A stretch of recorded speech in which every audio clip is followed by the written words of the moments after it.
Bienvenidos al estudio que estamos realizando de la teoría o texto del libro Un curso de milagros, este año enfocados en la sanación total. Hoy nos corresponde el capítulo número 5 y subtítulo número 1. Para ello voy a compartir en la pantalla la lectura para que la realicemos juntos. Invitación al Espíritu Santo. 1. La curación es un pensamiento por medio del cual dos mentes perciben su unidad y se regocijan. Su gozo exhorta a todos los miembros de la filiación a que se regocijen junto con ellas y permite que Dios acuda a ellas y se manifieste a través de ellas. Solo la mente sana puede experimentar una revelación de efectos duraderos, porque la revelación es una experiencia de pura dicha. Si no eliges ser completamente dichoso, tu mente no puede tener lo que no elige ser. Recuerda que para el espíritu no hay diferencia alguna entre tener y ser. La mente superior piensa de acuerdo con las leyes que el espíritu obedece y por lo tanto honra únicamente las leyes de Dios. Para el espíritu, obtener no significa nada y dar lo es todo. Al tenerlo todo, el espíritu lo conserva dándolo y de este modo crea de la misma manera en que el Padre creó. Aunque esta manera de pensar no tiene nada que ver con la posesión de bienes materiales, aún a la mente inferior le resulta comprensible en conexión con ideas. Si compartes una posesión física, ciertamente divides su propiedad. Mas si compartes una idea, no la debilitas. Toda ella te sigue perteneciendo, aunque la hayas dado completamente. Lo que es más, si aquel a quien se la has dado la acepta como suya, eso la refuerza en tu mente y por lo tanto la expande. Si puedes aceptar el concepto de que este mundo es un mundo de ideas, la creencia en la falsa conexión que el ego hace entre dar y perder desaparece. 2. Demos comienzo a nuestro proceso de redespertar con unos cuantos conceptos simples. Los pensamientos se expanden cuando se comparten. Cuantos más creen en ellos, más poderosos se tornan. Todo es una idea. ¿Cómo entonces puede asociarse dar con perder? Esta es la invitación al Espíritu Santo. He dicho, ¿por qué puedo ascender hasta lo alto y hacer que el Espíritu Santo descienda hasta ti? Mas solo puedo hacer eso a instancia tuya. El Espíritu Santo se encuentra en tu mente recta, tal como se encontraba en la mía. La Biblia dice, que more en ti la mente que estaba en Cristo Jesús y lo utiliza como una bendición. Se trata de la bendición de la mentalidad milagrosa. Te pide que pienses tal como yo pensé, uniéndote de esta manera a mí en el modo de pensar de Cristo. 4. El Espíritu Santo es la única parte de la Santísima Trinidad que tiene una función simbólica. Se le ha llamado el sanador, el consolador y el guía. Se le ha descrito también como algo separado aparte del Padre y del Hijo. Yo mismo dije, si me voy os enviaré otro consolador que morará con vosotros para siempre. Su función simbólica hace que él sea difícil de entender, porque todo simbolismo se presta a diferentes interpretaciones. Como hombre y también como una de las creaciones de Dios, mi recto pensar, que procedió del Espíritu Santo o inspiración universal, me enseñó en primer lugar y ante todo que esta inspiración es para todos. Yo mismo no hubiese podido gozar de ella de no haber sabido esto. La palabra sabido es apropiada en este contexto porque el Espíritu Santo está tan próximo al conocimiento que lo evoca, o mejor dicho, facilita su llegada. He hablado anteriormente de la percepción elevada o verdadera que está tan próxima a la verdad que Dios mismo puede salvar la diminuta brecha que hay entre ellas. El conocimiento está siempre listo para fluir a cualquier parte, pero no puede oponerse a nada. Puedes obstruirlo, pero jamás perderlo. 5. El Espíritu Santo es la mente de Cristo, la cual es consciente del conocimiento que yace más allá de la percepción. El Espíritu Santo comenzó a existir como medio de protección al producirse la separación, lo cual inspiró simultáneamente el principio de la expansión. Antes de eso no había necesidad de curación, pues nadie estaba desconsolado. La voz del Espíritu Santo es la llamada a la expiación, es decir, a la restitución de la integridad de la mente. Cuando la expiación se complete y toda la filiación sane, dejará de haber una llamada a retornar. Pero lo que Dios crea es eterno. El Espíritu Santo permanecerá con los hijos de Dios para bendecir las creaciones de estos y mantenerlas en la luz de la dicha. 6. Dios honró incluso las creaciones falsas de sus hijos porque ellos las habían hecho.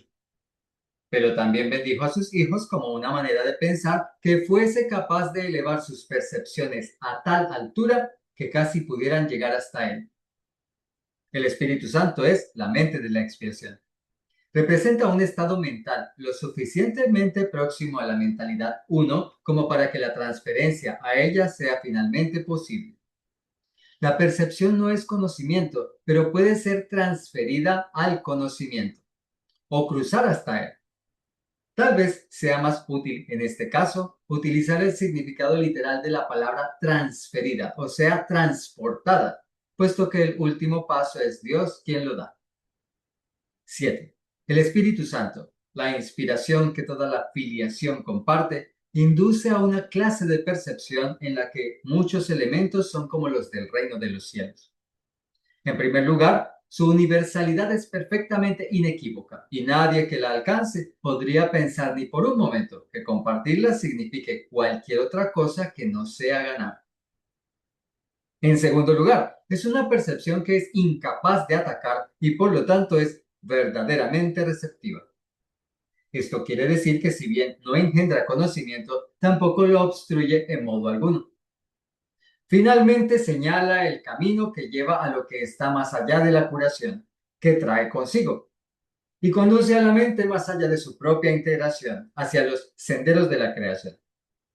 En este punto es donde se producen suficientes cambios cuantitativos para producir un verdadero salto cualitativo.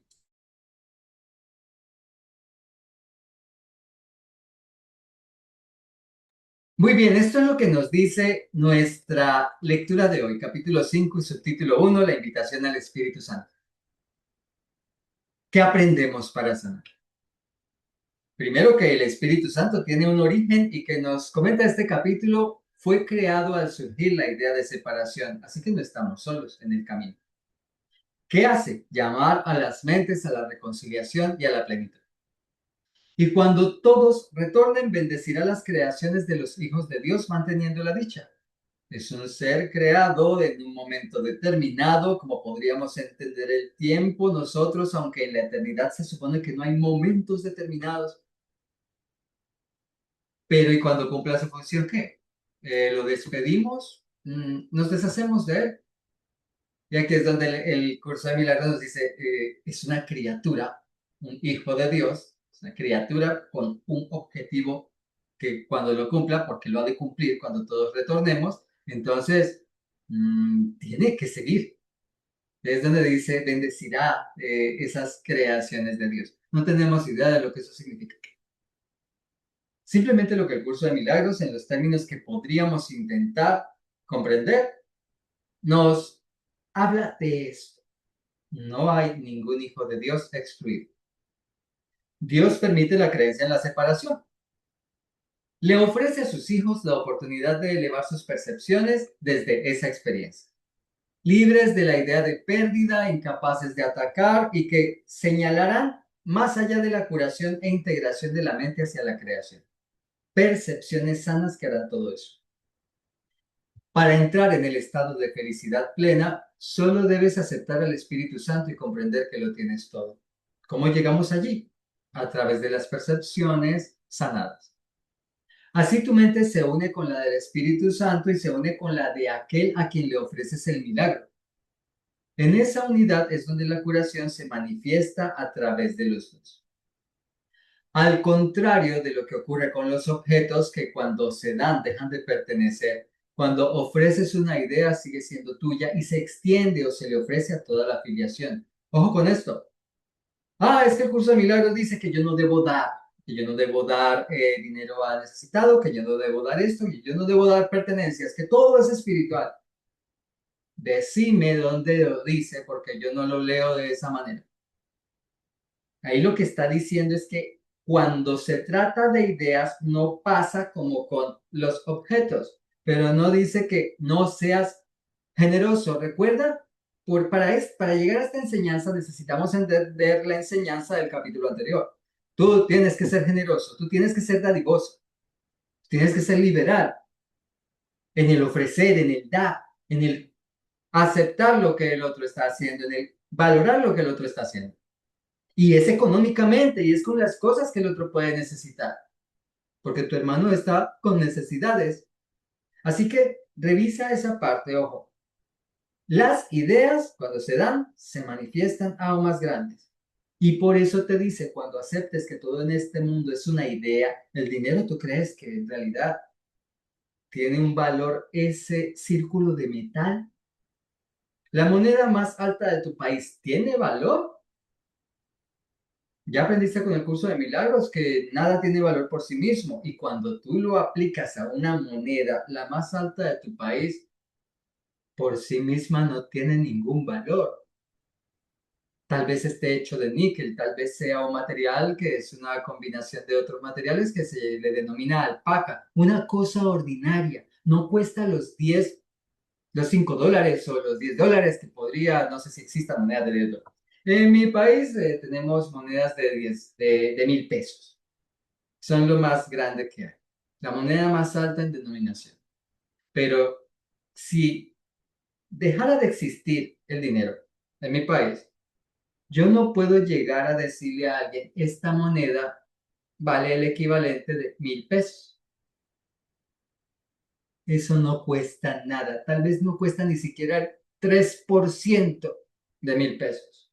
Es un material ordinario. El billete más alto de denominación en tu país no tiene ese valor. Si desapareciera y cambiaran los billetes de tu país y pasara el tiempo, tú no puedes llegar a decir, este billete cuesta tanto. No, no cuesta eso. Eso es lo que pasa con la moneda, por ejemplo, el dólar cuando baja. Y entonces ese dólar que antes costaba determinada cantidad, ahora no cuesta eso. ¿Puedes comprenderlo? ¿Se entiende? Es un pedazo de papel y no tiene ese valor. El valor que tiene quien se lo da, esa combinación de ideas, del valor del dinero, de la necesidad de que haya un orden económico, y entonces es cuando decimos que ese billete tiene ese valor. Pero ahora comprendes a qué se refiere. Es una idea. Eso de el valor del dinero es una idea, en realidad no tiene ningún valor per se. Eso es lo que pasa con las ideas. ¿Por qué tiene tanta fuerza la idea del dinero cuando es solamente papel y metal ordinarios? Bueno, tal vez el papel del dinero sea considerado fino, pero no tiene ese valor. Porque es una idea poderosa. ¿Por qué se me presentan tantos problemas con el dinero? Porque las ideas que yo tenga en contra del dinero se convierten en ideas poderosas porque el dinero es una idea poderosa, es una idea que tiene mucha fuerza, pero en realidad es simplemente un símbolo de la energía de la abundancia, como lo es la salud y como lo es el tema de las relaciones y como lo es el tiempo. Cuando tú entiendas que todo es una idea, entenderás que esa moneda y ese papel son una idea y entonces la entregarás a aquel que la requiera, porque tú la tienes para poder compartir. Entonces valorarás lo que esa persona está haciendo y aquí está y quiero hacer este donativo y quiero entregar esto para acá, para esa persona, para esa fundación, para esa iglesia, para este que me acaba de pedir dinero, porque no tiene para comer. No puedo decirle, tengo como comprarle un almuerzo y decirle, oro por ti, que Dios te bendiga y te dé la abundancia. Te paso mi abundancia espiritual. Dale a masticar tu bendita abundancia espiritual al hambriento. Jesús lo comprendió tanto que le dio con 3 panes, unos panes, unos peces, le da a más de 5,000 personas, lo suficiente para que se llenaran. Idos en paz, mi Padre os bendice, yo os ofrezco el milagro de curación. ¿Se comprende? Debes ser generoso. Todo en este mundo es una idea. Cuando comiences a aceptarlo, entenderás que todo en este mundo es una idea. Esto surgió de una idea. Se convirtió cada vez en una idea más perfeccionada hasta lo que puedes ver ahora. Y existen otros mejores. Cuando entiendas eso, entenderás que dar es lo mismo que recibir. Y entenderás cómo das esto al que lo necesita, llámese como sea, símbolo de cualquier objeto. Y cómo resulta llegando para ti un objeto diferente, porque pareciera lo que yo necesito. Pareciera que esto lo doy y pareciera que recibo esto y resulta que esto es lo que necesitaba. Porque las ideas al darse se refuerzan y se comparten y siempre lo que das tiene que volver, pero no volver a algo que ya no requiero, volver a lo que requiero. Ese es el tema del milagro y la especificidad de los milagros y el estar abierto a cuál es el milagro que requiere mi hermano, que será siempre un reflejo de lo que yo quiero, reflejo, no el mismo. Espero que esto vaya dándonos comprensión. Nunca espero realmente que nuestras explicaciones después del capítulo de lo que hemos leído terminen siendo más largas que la lectura en sí. Pero esta explicación es necesaria. Tienes que comprender muy bien este tema de cómo así que todo en este mundo es una idea. Si es de mis pensamientos de donde surge la materia, entonces la materia, como nos explica la física cuántica, no es más que un estado de una cantidad de energía no condensada todavía. En el momento en que mi mente decide tal cosa, inmediatamente se condensa.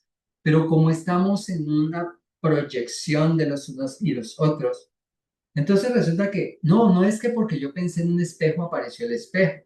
No, este espejo que yo tengo aquí es la idea que ha surgido aparentemente mancomunada de un montón de situaciones y de mentes. Hasta el punto en que ya yo tengo lo que creo un objeto físico aquí, que parezco haberlo comprado con un dinero a una persona específica que lo metió en el marco después de haber comprado los materiales para el marco. Y me estás entendiendo, es todo un juego tan elaborado que parece que yo no tengo nada que ver con esto de que yo he materializado ese espejo. ¿Cómo me dice el curso de milagros que eso está allí porque yo lo puse allí? Yo recuerdo que lo compré. Y el que lo hizo de este y el otro. Es el juego del ego. Un juego tan chévere, tan complicado, tan lleno de características interesantes, que por eso es que parece tan real. Cuando yo entienda que si le doy ese espejo a quien lo requiera, si ya no requiero más ese espejo y empiezo a deshacerme de lo que ya no requiero, otra forma de deshacerme de los ídolos.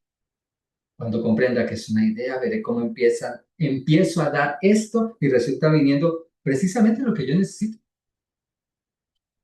Finalmente, después de esto, que no quería que fuese una larga explicación, pero terminó, pareciera haciéndolo, nos dice, para finalizar este subtítulo número 1 del capítulo 5, que Cristo puede ofrecerte el Espíritu Santo, pero debes pedirlo sinceramente. Esto de tener que pedirle a Dios lo que supuestamente Él ya me dio, va a venir la explicación. Es genial, es espectacular. Bueno, es mío, es mi herencia. ¿Por qué le tengo que pedir a mi padre mi herencia? La parábola del hijo pródigo puede darte una clave de ello. Bien, de todos modos, Cristo nos puede ofrecer el Espíritu Santo, pero tenemos que pedirlo. Sinceramente, debes desearlo de verdad. ¿Te acuerdas? La ley, lo que yo llamo la ley del deseo del curso de milagros, que la hemos visto en diferentes cosas hasta el momento en estos últimos capítulos, en estos primeros capítulos, porque Él es la mente de Cristo o mente de la expiación. Es decir, y aquí viene el tema de la función simbólica, es decir, que su función es simbólica.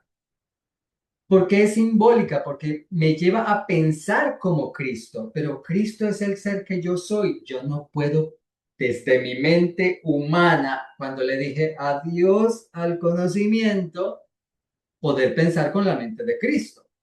No puedo pensar en este momento los pensamientos de Dios tal cual Dios los piensa porque mi mente no sería capaz ni siquiera de captar nada de ello. Entonces ahí es donde la función del espíritu es simbólica. Él trabaja con los símbolos del ego. Trabaja con la forma de pensar del ego, que es simbólica porque tú piensas en símbolos, tus palabras se convierten en símbolos. Incluso en el tema de las personas que parecen carecer de la vista y a la vez de, el oído, tienen una simbología. ya sea que se la escriban, el famoso braille, todo es símbolos. Así que el Espíritu Santo nos hablará con el lenguaje del ego para podernos intentar transmitir, y por eso esta otra palabra también es interesante, el curso de milagros, interpretar a nosotros cómo pensaría Cristo. A una mente que no puede entender cómo pensaría Cristo, le tiene que hablar en símbolos. Por eso es simbólica su función, porque debe usar la percepción que no es conocimiento ni lo puede ser para llevarte a que experimentes la mente uno, que es la conexión con Dios. El conocimiento no opone ninguna resistencia. Es importante esto, comprenderlo.